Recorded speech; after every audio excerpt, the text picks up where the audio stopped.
In today's video, I'm going to teach you how to add shipping charges in Zoho Books. Start by opening your web browser and typing Zoho into your search bar.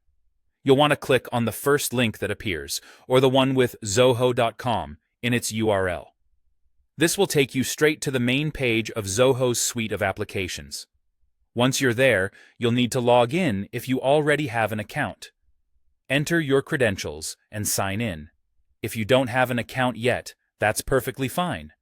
Just sign up by following the instructions on their website. Once you're logged in, navigate your way to Zoho Books. This is an integral part of Zoho's suite, designed to handle all your financial and accounting needs.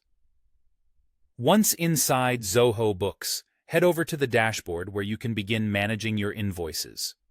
If you're creating a new invoice, start by clicking on Sales on the navigation panel.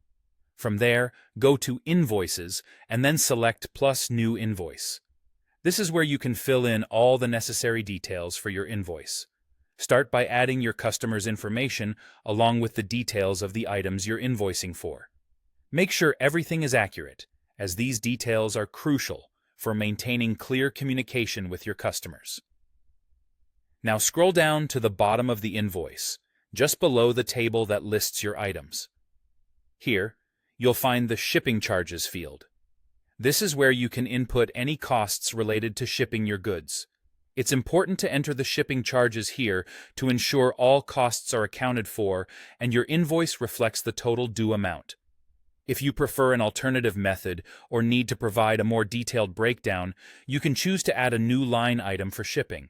There's an Add Additional Charges button that allows you to do just that. Click it, and you'll be able to describe the charge, such as identifying it as transport. You then fill in the associated cost of this charge.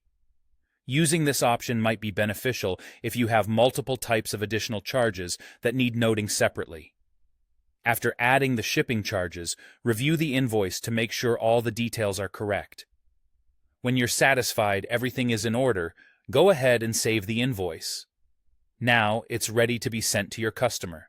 Making sure you've accurately added all costs ensures transparency and helps maintain a good client relationship.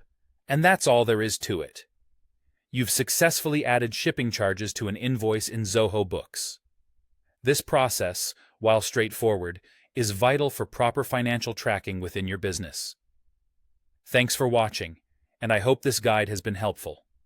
Remember, always double-check your entries to maintain accurate records.